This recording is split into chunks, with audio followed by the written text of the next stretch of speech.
It's a Very Dirty Talk Christmas special with special guests Little Baby Jesus, Saint Nicholas of Myra, and featuring Pink Santa Claus, the Krampus, Black Peter, the Cagatio, and Gobble Goat.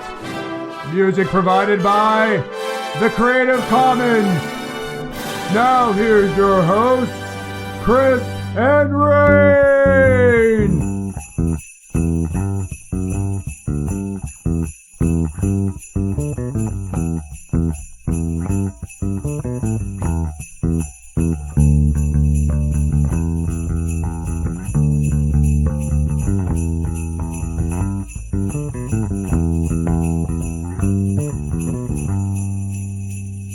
Merry Christmas, everybody. Merry Christmas, movie house!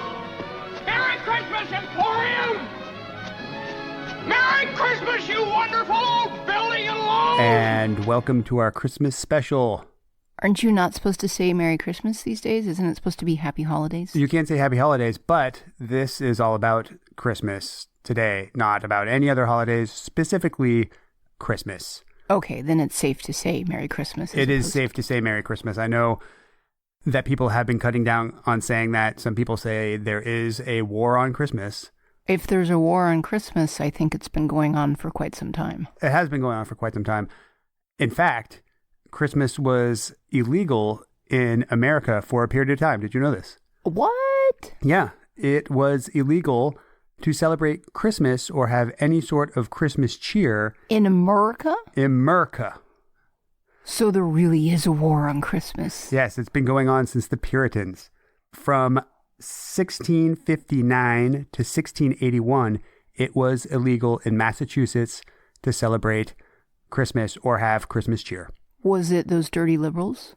No, it was the ultra-conservative Puritans. Well, the Puritans are well known for not wanting anyone to have any fun. Of course they don't want to have any fun. They want to ruin all the fun. They're the ones that gave us most of our sexual hang-ups. True. They're the ones that made America the strict, closeted, conservative country that it is today. Thanks, Puritans. Thank you, Puritans. It's the gift that keeps on giving. The people that were so strict, so religious, that Europe didn't want them. They left Europe because people were having too much fun in Europe. They did. The other thing that I don't understand about Christmas and people not saying Merry Christmas anymore is it's not really a Christian holiday. Say what? It's all about Christians. Christians, Christmas. I don't know, Jesus. Right. But no, not really. No, it's not. It's not a Christian holiday. That's the argument from what I hear is that it's a Christian holiday. You wish people Merry Christmas. And you don't know if they celebrate Christmas. They could be Jewish. They could be celebrating Hanukkah. They could be celebrating Kwanzaa. They could be celebrating Tet. They could be celebrating Festivus. They could be celebrating Festivus as well for all the Seinfeld fans out there. However, everything about Christmas is pagan. What? Everything about Christmas has pagan roots. Pagan? Yes, pagan. Not pagan dragnet movie pagan, not the people against goodness and normalcy. People against goodness and normalcy. Pagan. Pagan. What movie? Dragnet. Oh, I never saw it. Your reference is lost with me. There's a lot of 80s movies that I reference that you've never seen. No. Mm-mm. Nope. But yeah, all the pagans had different holidays that celebrated the winter solstice. Do you think that's maybe because winter was so grim and miserable and the darkest time of the soul and cold that they needed something to cheer them up to get through to spring? Oh, definitely. Especially in Northern Europe, where the winters are the harshest and the coldest. And the people are well known to be very depressed. You know what helps when you're hanging out in the dark and the cold and depressed? What helps when you're hanging out in the dark and the cold and depressed? Alcohol and food. Is that what Christmas is all about? I think so. Eating a bunch of food and getting loaded? Yes. It is. I knew it. The one thing that Christmas is really not about is Jesus. Say what now? Jesus. That I think he's the centerpiece of, like, if you see in the manger, like he's in the center. Jesus. Yeah, he's in the manger, but Christianity, early Christians co-opted all these pagan traditions so they could keep celebrating their winter solstice celebrations and do it under the guise of Christianity. Because as long as it's okay with the church, nobody cares. Just like every other Christian holiday, it's just a co-option of pagan rituals. Those crafty Christians. In fact, Jesus wasn't born on the 25th of December. Oh, you know what? I had actually heard that. We don't really know when Jesus was born. I thought they just kind of picked the 25th of December as a handy way to plunk down a celebration. Some early Christian scholars thought that the Immaculate Conception, where God came and told Mary, hey, you're pregnant, by the way, happened around the spring equinox, which is... Oh, fertility and conception. And things coming back to life in the spring. Yeah. Supposedly that's when the conception happened, and they dated it, the conception, at around March 25th. So if you count forward 9 months, you arrive at December 25th. This is assuming that Jesus was born exactly 9 months to the day of conception. Well, he's the Son of God. I'm sure he would be exactly on timetable. Like clockwork. Of course, naturally. I always would think that would be a difficult conversation for a virgin wife to have with her husband.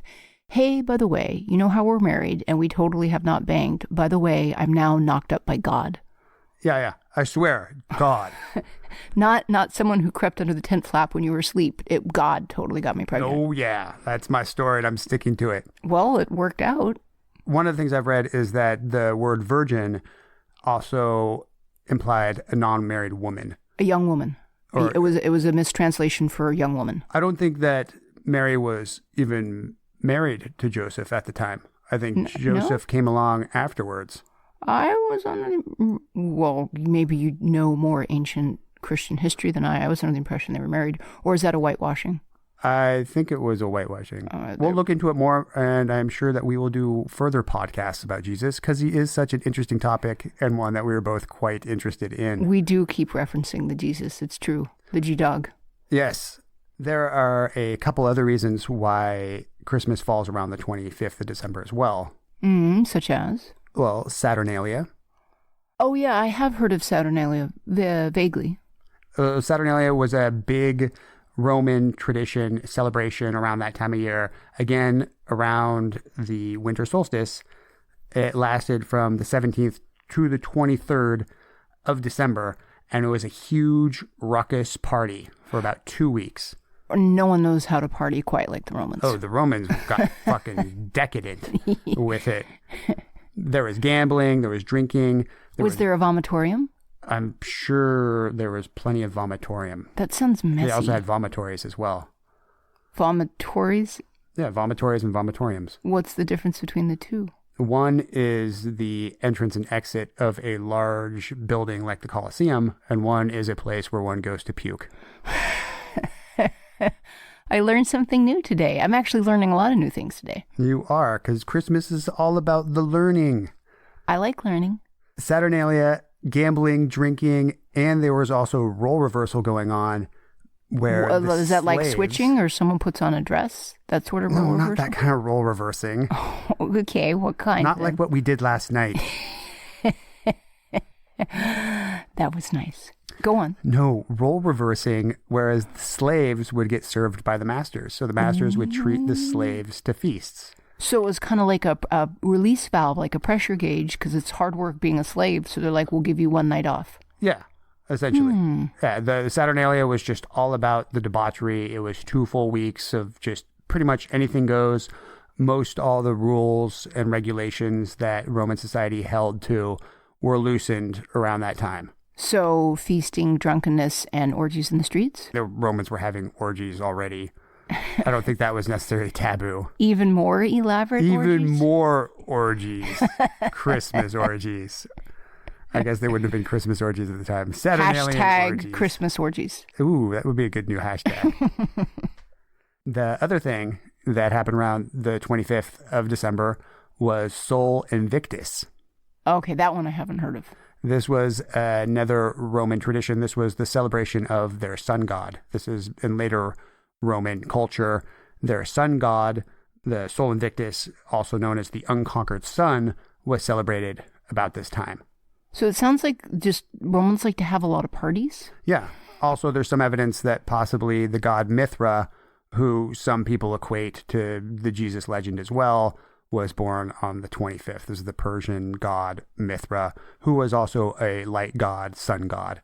There's a lot of sun gods who happen to have their birthday around the 25th. The main reason, because of winter solstice. Yeah, the main reason, the winter solstice, it's the darkest day of the year. Right. The sun essentially dies because there's constantly a battle between good and evil, light and dark. So around the solstice, the dark wins out. It's the shortest day of the year. Sun dies, but then it comes back. The days start getting longer, and it's the promise of the returning spring and summer. And that is why there's so many celebrations around this time of the year. Oh, but Christmas is for Christians. Christmas, yes, is for Christians. Mm-hmm. And even Yule. I know people call Christmas the Yuletide. Oh, right. I have heard Yule. What is Yule? Like the Yule log, right? Yes, the Yule log was part of that. Yule was the Northern European tradition. It was just another solstice celebration where they would go out and they would find the biggest log they possibly could and throw it on a fire because it was the darkest time of the year. Oh, okay. That's also where Christmas trees come from, because often the men would go out and cut down a nice, fresh, young evergreen, drag it into the house so they could have some greenery. I imagine that if I was in some dark, muggy place and I was going through a grim, freezing cold winter, that maybe a nice green tree would kind of pep up the place a bit. I could see that. Yeah. They needed some color, because I could imagine that it would be quite gray. Especially living up there where it's just all snow, it would probably be white. So you need that green. Those are just some of the pagan traditions that have led to modern day Christmas. And Christmas, beyond those pagan traditions, is also full of lots of odd, strange traditions from around the world. Different cultures celebrate it in different ways. There's so many different myths around it. We're only going to barely scratch the surface of it today. This podcast is all about those odd, strange Christmas traditions. So we're coming to you today in our full bounty of Christmas spirit. I'm full of the spirit. With the best public domain Christmas music we could find. Yay, public domain.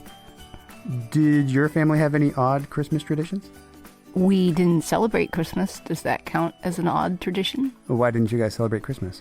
Because my parents were filthy hippies who did not believe in Christmas. Filthy hippies can still celebrate Christmas? These were the filthy hippies that didn't celebrate Christmas. We had actually not a Christmas tree, but something called a Donavira Mela tree. And we made cloth persimmons, and we hung them on the tree, 3 of them in a row, for mind, body, and spirit. So I guess persimmons and a Donavira Mela tree could qualify as an odd tradition. A Donavira Mela? Yeah, it's Hindu. So, oh Donavira Mela tree, oh Donavira Mela tree, how lovely are your persimmons. Yeah, we probably sang something just like that. Sounds familiar. And why the persimmon? Because my parents' spiritual leader said that persimmons were a sacred fruit. They're sacred because nobody wants to eat them. I guess that would make them sacred. When I was a kid, this time of year, we would be given persimmons, and I hated the taste, and they were supposed to be this spiritual sacred fruit, and I would look for a nearby bush to dispose of my unwanted persimmons in. I know you recently wrote a very funny story about persimmons.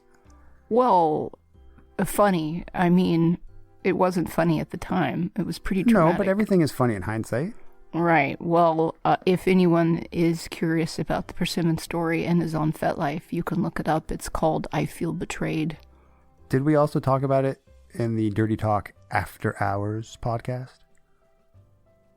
Maybe. I don't remember. Me neither. I'll look it up. Okay, that sounds like a plan. That was your family's odd Christmas tradition, is that you would have a Hindu tree that you would hang cloth persimmons off cloth persimmons on. Yes. And everybody would give everyone else persimmons as presents. Yes. So essentially you were just passing persimmons around from household to household. Right. And nobody ever ate them. Maybe some people did. Because persimmons are god awful. They're pretty fucking bad. What about you? Did you have any odd Christmas traditions when you were a kid? Well, I guess our house was fairly standard when it came to Christmas. The oddest thing that did happen, I myself was in a religious cult when I was younger. It explains so much. Do go on. Because I'm so cult-like? No, it just explains things. Because of my cult of personality? Yes. The oddest thing that happened in the cult... Oh, no, I shouldn't say the oddest thing because there's so many odd things that happened in this cult. Weren't there guns at some point? There were guns, right? There was guns and bomb shelters. It was one of those kind of cults. Oh. But this is only after they moved to Montana. Okay. When we were with Things them, get they were weird down... in Montana. Yeah, they were down in L.A. when we were with them. They believed the color red was an evil color. It was the color of the devil. Well, supposedly the devil is bright red, so I would get it, yeah. Yes. They removed all our red crayons from our boxes of crayons, and people weren't allowed to wear red. They took away your red crayons? The red crayons. We couldn't Red's have red a primary crayons. color. Well, you need red. Well, not when you have like 96 crayons in a box. Since red was such an evil color, of course we could not have a red Santa Claus. That'd be way too evil. Oh, that would be evil, evil, evil Santa Claus. But Santa is all decked out in red.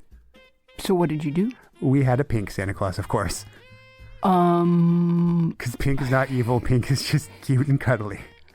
A pink Santa. Dude, that's pink pretty Santa jacked Claus. up. I have pictures of myself sitting on the lap of a pink Santa Claus for Christmas. That explains so much. I don't know what you mean by that. Yes, you do. That's a mysterious comment. So I would say that might be the strangest thing that happened in our house around Christmas was pink Santa Claus, but that was only when I was a very young child. And then the cult moved to Montana and you didn't have to deal with pink Santas anymore? We didn't have to deal with pink Santas. It was all red Santas from then on out. I mean, there's plenty of strange things about my family. The pink Santa Claus actually looked like it had been a red suit that somebody had just put through the wash too many times, maybe a little bit of bleach. So it just looked like kind of a faded red Santa suit. It was a little bleached and ratty looking? I don't know if cults get the most stand-up Santas. No, probably not. There was probably some cult member and they'd sewn the costume together. Get me some pink cloth. We're making a Santa suit. I remember I had a neighbor that was really friendly to me, and she was trying to incorporate me into her life, and she wanted to sell me scented candles, and she was always trying to do a side hustle. And her husband got booked to be the mall Santa, but he was really thin and missing a tooth. And so they stuffed a pillow down the front, and his beard kind of sort of hid the missing tooth, but not really. And then she asked if I would come to the mall to sit on her husband's lap to drum up business. No. And no, I did it. Oh. And the worst part is he got really excited about me sitting on his lap in a way that was really uncomfortable, and I was really ready to get off his lap. And after that, I avoided my Santa husband. had a little present for you. Yeah, it was. I tried to avoid her after that because her toothless, skinny Santa husband was kind of thrusting a half chub at me in a way that was a little off-putting. Hopefully he didn't do it with anyone younger, but it was a lot of wiggle happening. Sounds like in the meth lap. head Santa to me. I think that he'd had a stroke or something, and he wasn't quite. She wore the pants in that family, but maybe it was meth that caused the stroke. You never know. We'll be getting to Santa Claus more later, though, and the odd phenomenon that is Santa Claus. But for now, we want to remind you that if you have any questions, comments, if you want to say anything, give us a call. You can even tell us about some of the strange family traditions you have had over the holidays. And what's that number, Miss DeGray? It is 614-R-DeGray. Or 614-733-4739.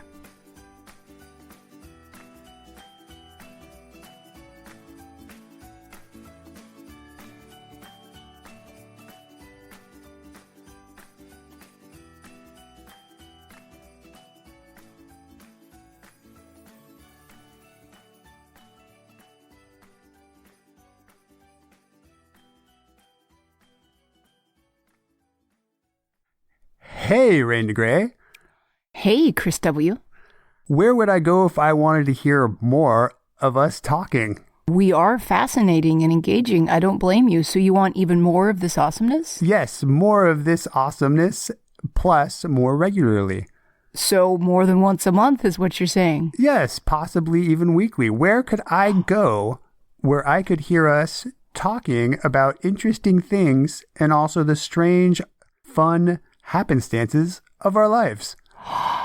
Well, I suppose you could go to patreon.com/RainDeGray and become a $5 and over subscriber, and you would get to hear weekly episodes of Dirty Talk After Hours, which is something that we have created because my lovely, amazing, talented editor takes his job really seriously, and these podcasts are a labor of love that take a really long time.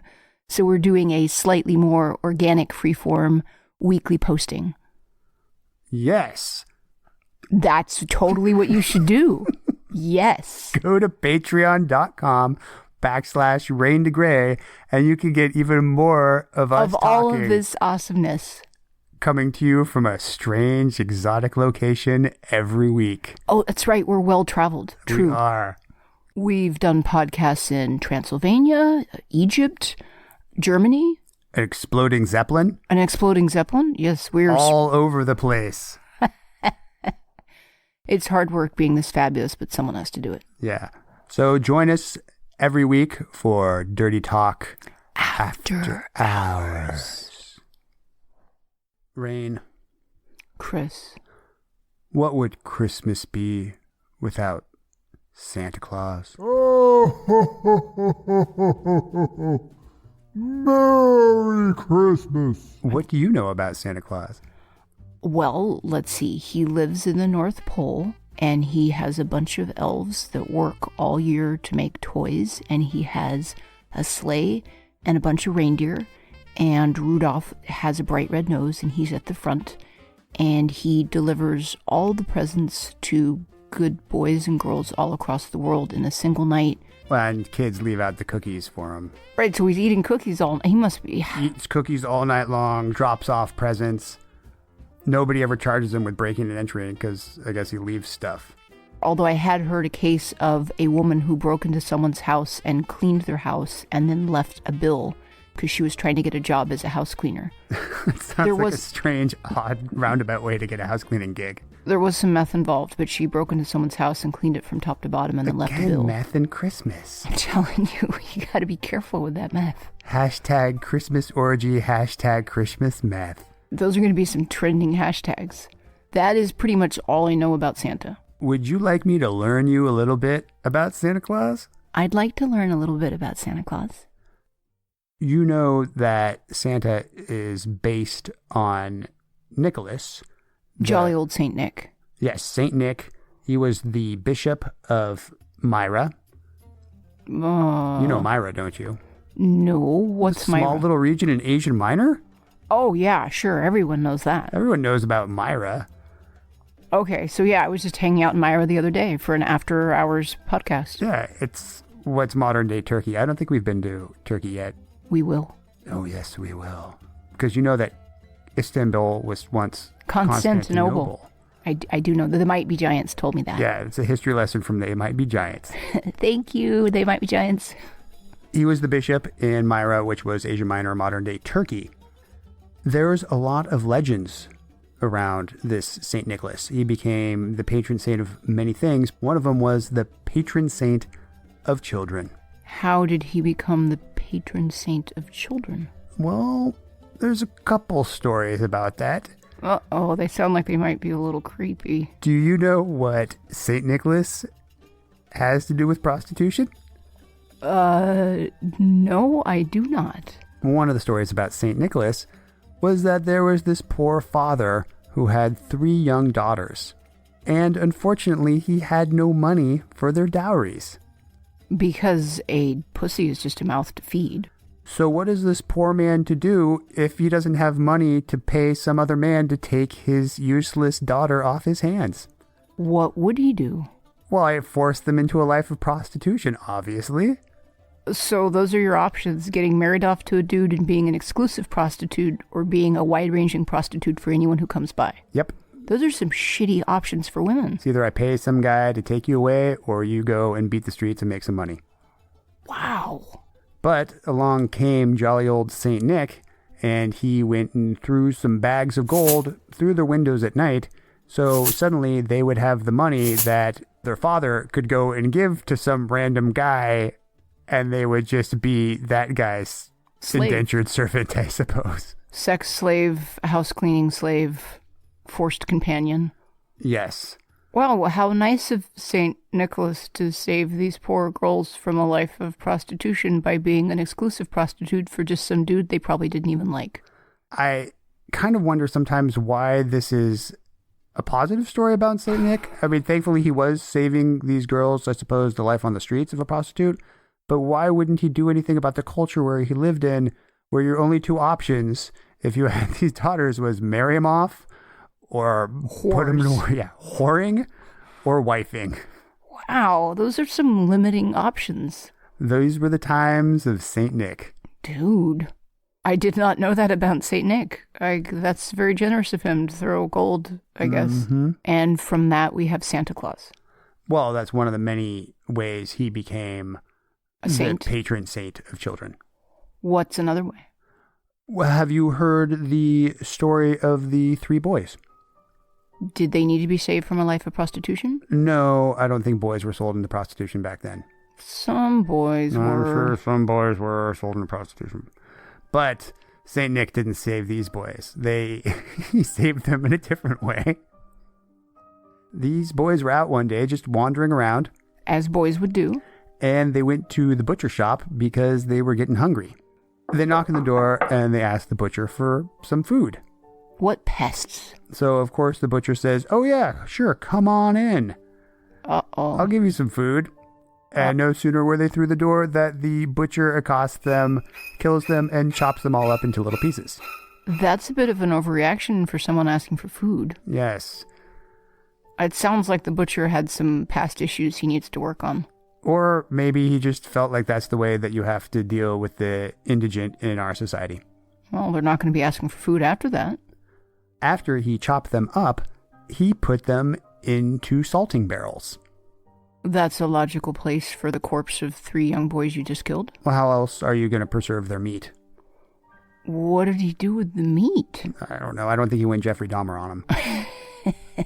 But according to the legend, he put them in the salting barrels and then put the salting barrels in the cellar for 7 years. Oh, sure, because when you kill someone, you just keep them around for almost a decade. Well, back then, I don't think he was worried about hiding the evidence. Oh, okay. 7 years later, along comes jolly old Saint Nick, patron saint of children and would-be child prostitutes. And he goes to the butcher and says, "Show me your salting vats." And what did the butcher do? Deny he had vats? Oh, no. He's like, "Oh, yeah, they're down in the basement. Go check them out." He's really nonchalant for someone who killed 3 kids. Yeah, if I had 3 kids in a barrel, I don't think I would show anybody. Oh, hey, go check out my barrel. Yeah, that's why I tell you to stay away from the barrel in the garage. Noted.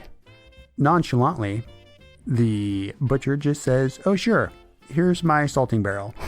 St. Nicholas proceeds to stick his hand in the salting barrel, and then he appeals to God and says, "God," or I don't know what mumbo jumbo he used, but he said, "Hey, bring these boys back to life." And then suddenly the boys come out of the barrel whole and alive. And 7 years behind the times, so they haven't aged. Their whole family's almost a decade older. Well, they've been preserved in salt, so of course they haven't aged. No, this is a little creepy. Like, you're 7 years behind. It's like being held back in grade school for... True, you missed almost a whole decade. Mm-hmm. The world changed so much in those 7 years. Maybe they skipped the whole Black Plague. Ooh, that'd be handy. Oh, yeah. Just salt yourself. This miracle was one of the other reasons why St. Nicholas became the patron saint of children. He's a busy dude. Yeah. He actually spent a little time in jail.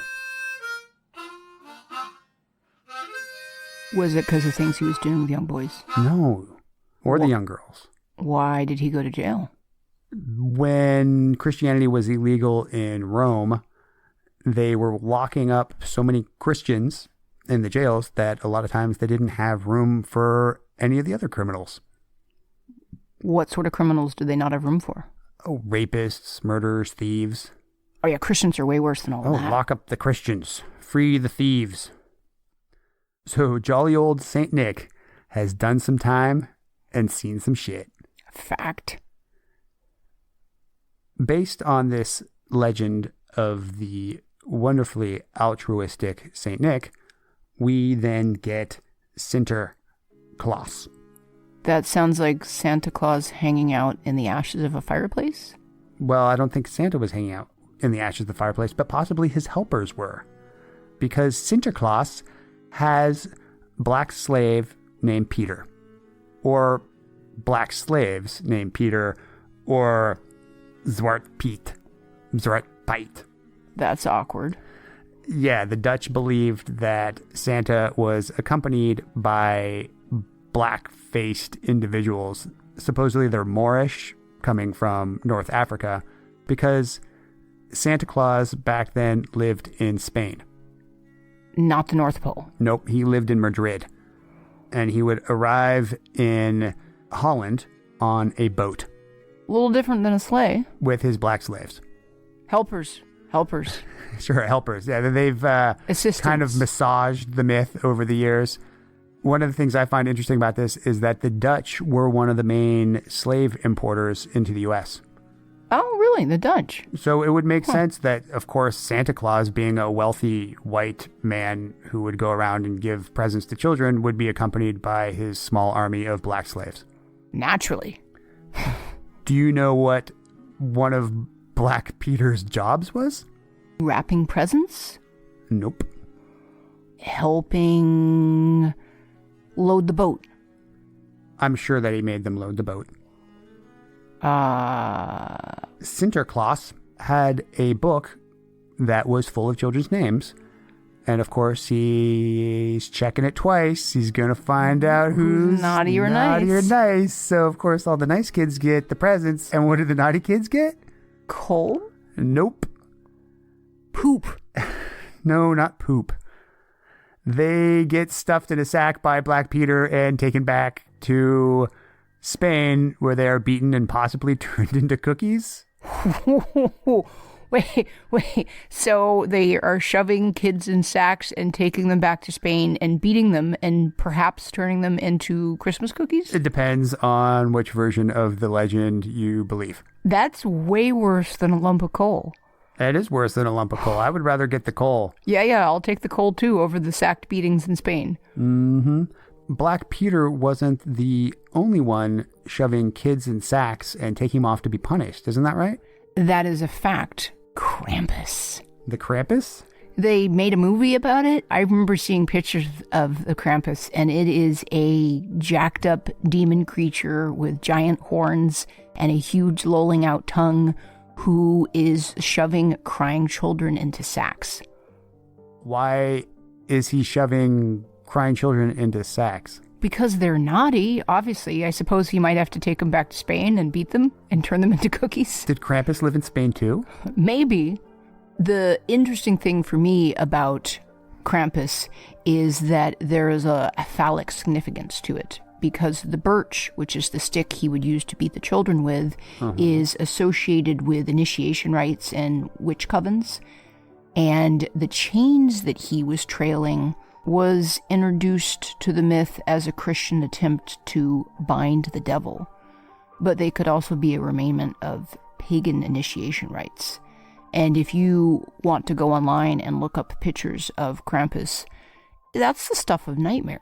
He's a Christmas demon? Half demon, half goat. Yeah, it's pretty demonic. I'm surprised at how much of our fairly recent so-called Christmas traditions involve beating children, putting them in sacks, abducting them, punishing them. Well, it wasn't until this past century that what you would call the cult of children sprouted up and children became more of this prized, precious possession. The cult of children arose as children started to have lower death rates, and they would actually stick around. I think it was a self-defense mechanism that people would not get attached to their children because there was a low possibility they would actually make it. Once child mortality rates went down, people started fetishizing children more. Well, and they started having a lot less children because if all your children survive, there's no point in having 15 of them. That's just a drain of resources. Oh, God, yeah. And you couldn't get attached to all of them.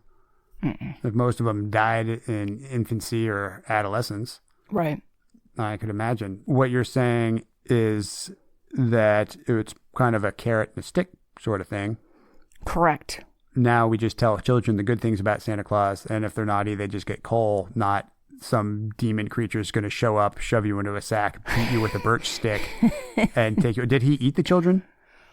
For some versions of it, yeah. He eats them or drowns them or transports them to hell, which I imagine would be a pretty effective way if you're leaning over a kid saying, if you're not good, a demon is going to come and eat you.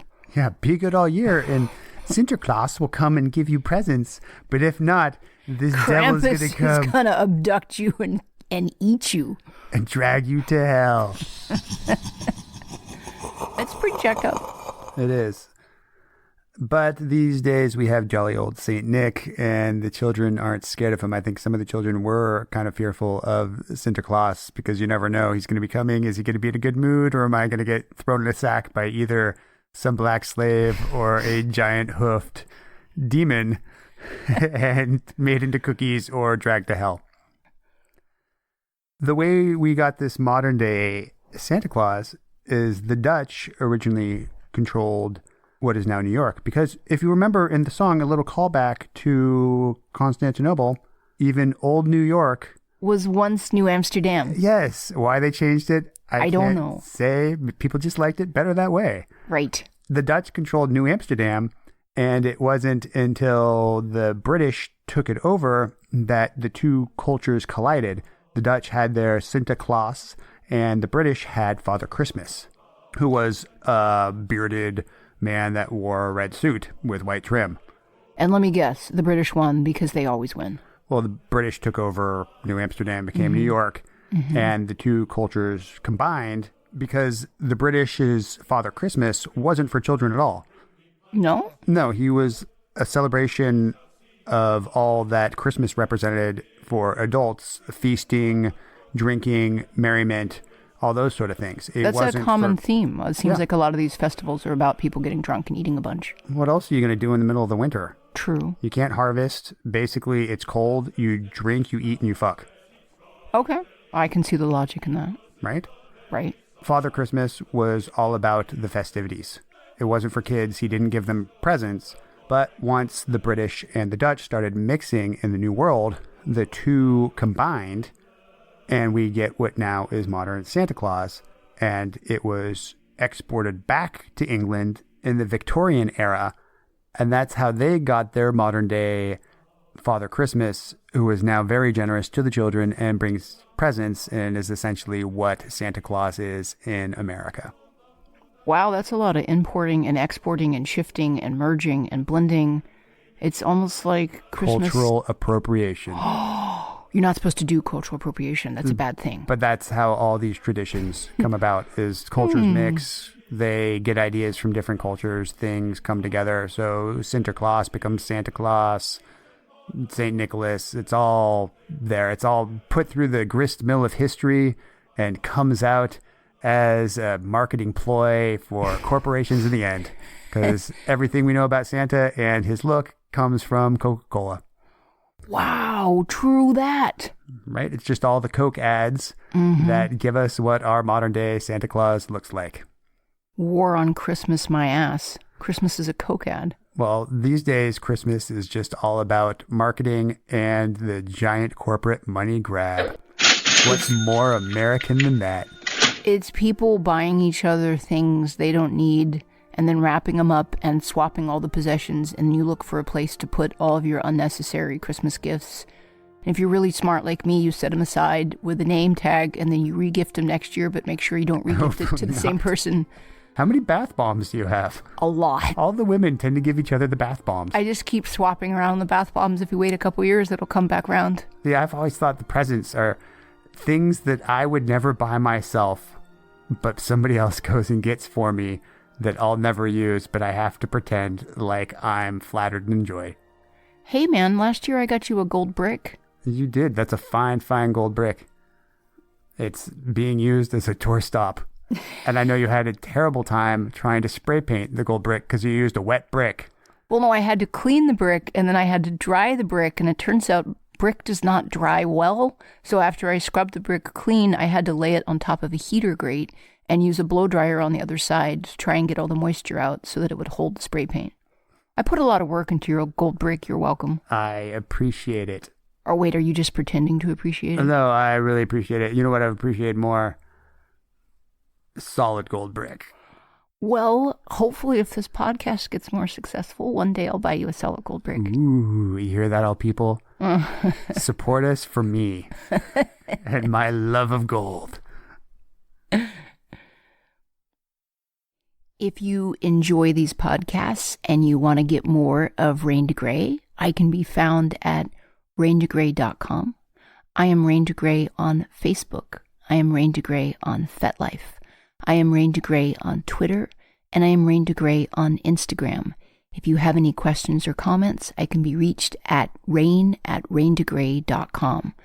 Go ahead and look me up, shoot me a message. I have an advice column as well as a podcast, and those can be found on all of the fine platforms I just mentioned. We've covered Jesus. In a roundabout way. We've covered Santa Claus. Yes. Now it's time for my favorite part. Opening presents?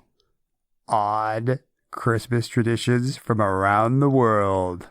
What sort of odd Christmas traditions from around the world do you have? Do you know of any odd Christmas traditions from different cultures? I know that the Germans are into hanging glass pickles.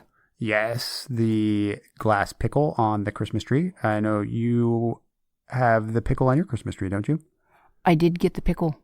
I do have a Christmas pickle. Because your husband is of German descent. Correct. So you have your pickle and you have your 3 persimmons to put on your tree, although you might not be putting them on this year, right? I have a decorated tree in my house and there are no persimmons on it. I was super traumatized with the persimmons. That persimmon kerfuffle really got to you, didn't it? It did. It did. FetLife, I feel betrayed. You'll hear the traumatic story of why there are no persimmons on my tree this year. Do you know what they do on Christmas Eve in Norway? Beat children with sticks? Possibly. I haven't heard about that, but it does have to do with a stick. Sodomy? Why did your mind automatically go to sodomy? Oh, there's a stick involved. Oh, they must be putting it in butts.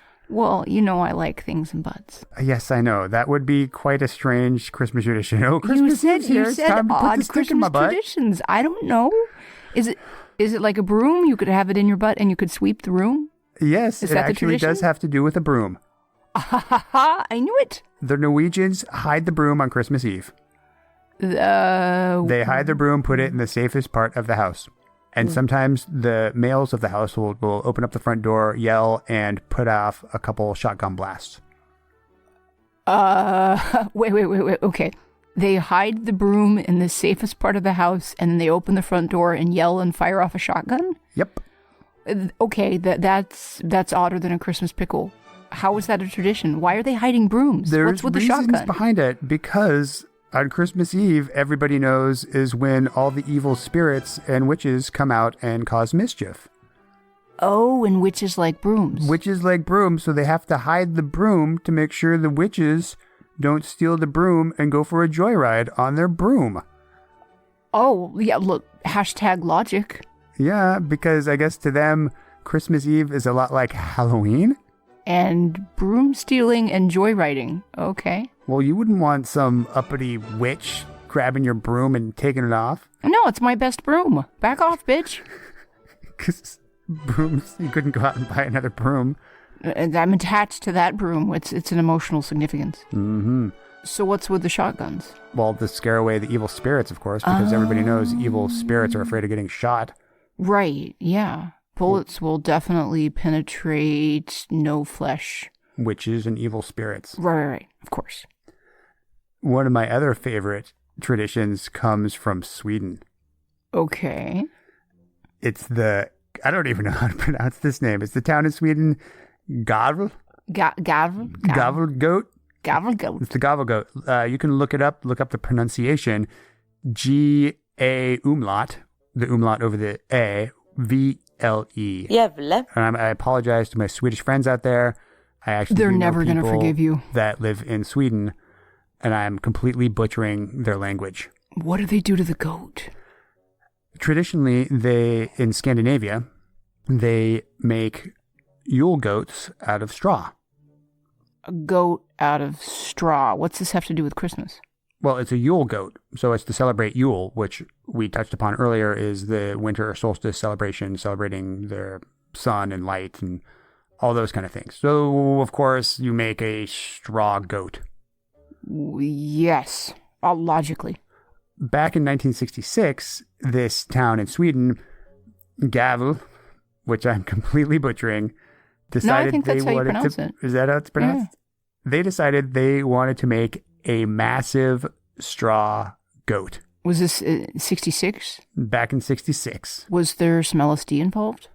In Sweden? In winter?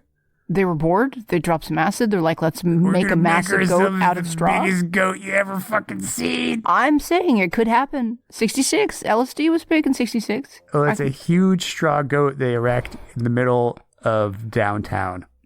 Okay. In the town square, they erected this massive goat. Its thing has got to be probably at least 30 feet high. That's a lot of straw. It's a lot of straw. It's a big goat. And then the town people decided they were going to burn it down. Okay, definitely LSD involved. No, maybe there's schnapps. Were they drinking? I'm sure it's Sweden. It's winter. So they're drunk off their ass. They build a giant straw goat and then they set it on fire. Yep, they set it on fire. So that's like an early version of Burning Man, but with goats. Barnyard animals. Yep. It's like Burning Man with goats in the winter. Instead of, it's complete opposite, actually. You're burning a goat in the middle of winter and there's snow instead of out in the middle of the Nevada desert. Okay.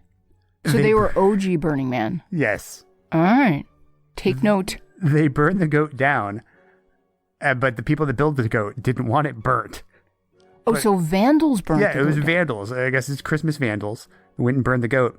Of course, the next year they rebuild the goat because who doesn't want the giant Yule goat in the middle of town made out of straw?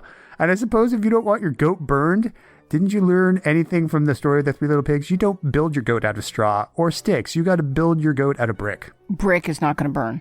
But the next year they built another straw goat. What happened after they built the second straw goat? It got burned.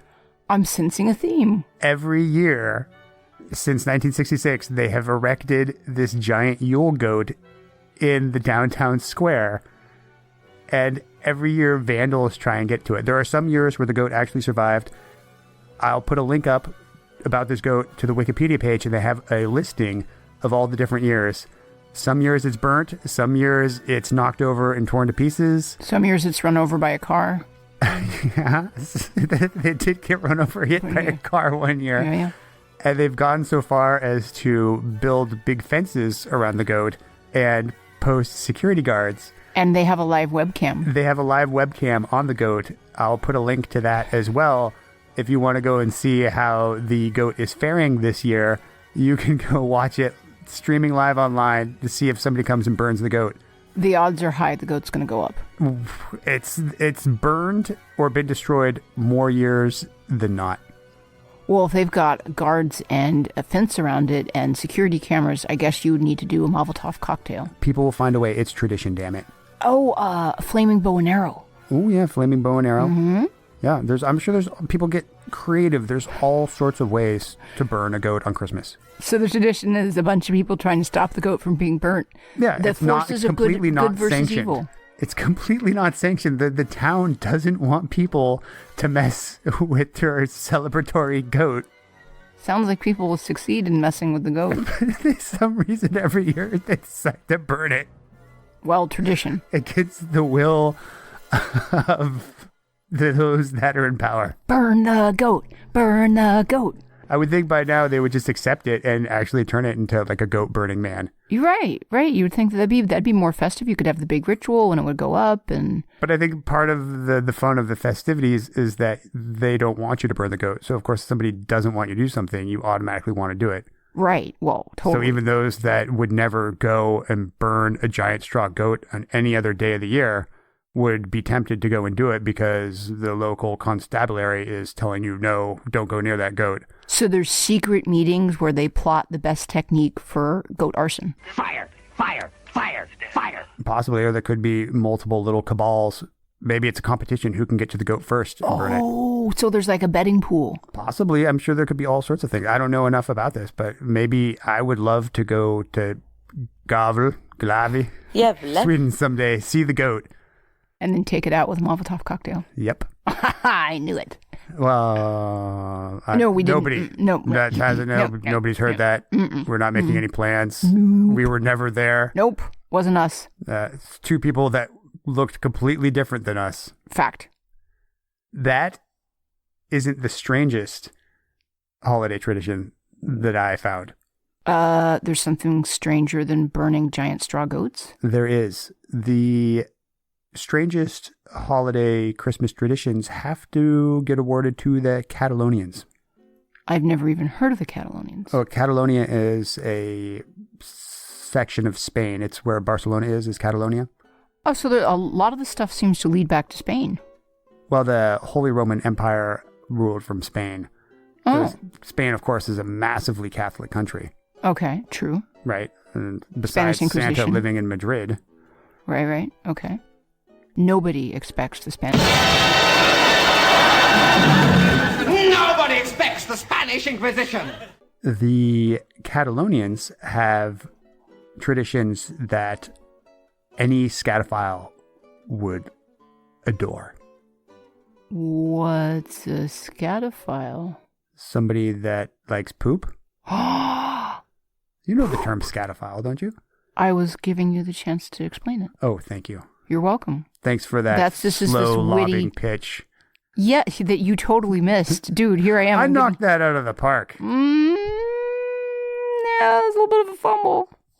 Now you're getting mixed metaphors. You pitched the ball and I fumbled it? Yes. It's baseball and football. Two different, completely different sports. I'm making it work. No, you're not. Yes, I am. Should I get back to the Christmas Tell poop? me about the poop. There's a couple of different traditions that the Catalonians have. Are they all about poop? In a roundabout way, yes. The first one, which is my favorite and which I have discussed with my sister about incorporating into our Christmas tradition, is what is called the cagatillo, otherwise known as the pooping log or shitting log. Okay, that's pretty fucking weird. Would you like to know more? In for a penny, in for a pound. I guess so. Lay the knowledge on me. At the start of December, they take a hollowed out log, and it's a quite festive, joyous looking log. It has two little legs on which it supports itself, and it has a smiley face and wears a little red cap, which is a traditional Catalonian cap. The log is hollowed out, and the kids every day feed it little bits of treats. Also, the adults put little trinkets and presents into the log. On Christmas Eve, after everybody has enjoyed their Christmas dinner, the children get a stick and sing to the log. Sweet Christmas carols? No, they sing a little song that essentially is log, poop the candy, or I'm going to hit you with this stick. Cagatio, cagatoro, si no donare un cop. Log, poop the candy log, or I'm going to hit you with a stick. Okay, that is the weirdest Christmas tradition I've ever heard. So they hit the log with the stick, and it's like a Christmas piñata, I suppose. Eventually, the candy and things that they have been stuffing in the log over the last month come pouring out, and then everybody feasts on the candy, and the kids play with the toys. How thin are the walls of this hollowed out log? Because I feel like you could be beating on a log for a long time before it shat candy. I suppose. I don't know how long would you have to beat on a person before they shit themselves. Depends on how big the stick is that you're beating them and how hard you're beating them. I wonder how threatening these children are. Maybe the logs just respond well to threats. Maybe the kids, some logs, the kids don't even have to hit them with the stick. They just, oh, sure, here, I'll poop it out right now. Maybe the kids are using an iron bar. That'd be cheating. All I know is that the kids hit the log, threaten to hit it again unless it poops the candy. And then eventually, out of sheer terror, the log releases its candy load. Let's go. It's poor loggy bowels. I want to incorporate this tradition in my family. I want a pooping log this Christmas. And my sister is backing me up. We're going to her house for Christmas, and she is 100% on board with the pooping log. What does your wife have to say about the pooping log? She looks at me strangely and says, yes, of course you want a pooping log for Christmas. That's what I would say too. But I say it's tradition, and her family history is Spanish. And since Catalonia is in Spain, she cannot argue that is a traditional Spanish way to celebrate Christmas. That you have to celebrate your heritage. Of course. There's no arguing with that. No. So this year, fingers crossed, pooping log. If you manage to pull it off, we should put up a photo on Patreon. Oh, we will. Okay. We will. But that's not the only scatological thing that the Catalonians indulge in Christmas. Wow, they're really into poop. You know what the nativity scene is, right? Sure, it's Joseph and Jesus and Mary and a bunch of wise men and some sheep hanging out in a manger around a baby Jesus. Yep, it is all those things celebrating the birth, and you have the animals and the kings and the wise men and whatever you want to put in your nativity scene. But I bet they have one thing that you do not put in your nativity scene. Which would be? A man pooping.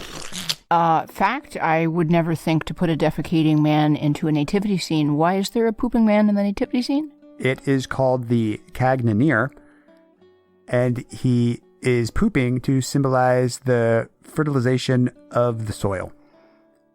Pooping so that his poop will go back into the soil. Why it needs to be a nativity scene, I don't know. I don't think there's anywhere in the Bible that tells the story of the nativity and and there was a dude in the corner laying in his manger, and off in the corner was the wee young man pooping. I didn't see that in the Bible. Yeah, it's for celebration of the crops to fertilize the ground. The Cagnaneer has gotten so popular that there are celebrity Cagnaneers that you can get for your nativity scene. I did not know that. Yep. You can find all sorts of celebrities. I've seen ones of Shakespeare. Pooping. Yeah, he's holding a book, of course, because he's Shakespeare. And his pants are down around his knees, and he's squatting and pooping. Okay, that's pretty fucking weird. Also the one I saw today, if you want to buy a Cagnaneer of Trump. Are you sure that has anything to do with the nativity scene, or is that just him in his natural state? Possibly that's how he makes all his political decisions. Like Johnson. Sitting on the toilet? President Johnson was well known for holding meetings while taking a dump. Ooh, I didn't know that. It was a power move that he would do, and he would have really stinky shits, and he would call in... Yeah, and he would call in his assistants and have them take notes while he was loudly emptying his bowels. He was also well known for stopping in the White House parking lot and peeing, because he wanted any excuse to show off his dick. He thought his dick was really big. Well, what man doesn't want to show off their dick to the world? President of the United States, I guess, was really into check this out. No, you have to check this out. This is impressive. Oh, I'm sure. Well, once you become leader of the free world, I mean, you got one big swinging dick. Fact. If you want to, you can go and buy this little statuette figure of Trump's pants down around his knees, copping a squat, and there's a little pile of poop. It's tremendously big and tremendously wet. Well, no nativity scene would be complete without that. Of course not. I want one, but I don't think it would be allowed in the house. Again, I would have to argue Spanish Christmas tradition. Involving Trump defecating. I don't know that you're going to be able to pull that one off. It's a bit of a stretch? It's a bit of a stretch. No. I've learned so much about Christmas. There's so much about Christmas, which is just odd and strange. So murdered children, prostitution, defecation, beating logs. That's what I love about Christmas. Black slaves, children being turned into cookies. Merry Christmas, everybody. Oh, I feel the warmth. Oh. And a Merry Christmas to all, and to all a good night. God bless us, everyone. God bless us, everyone.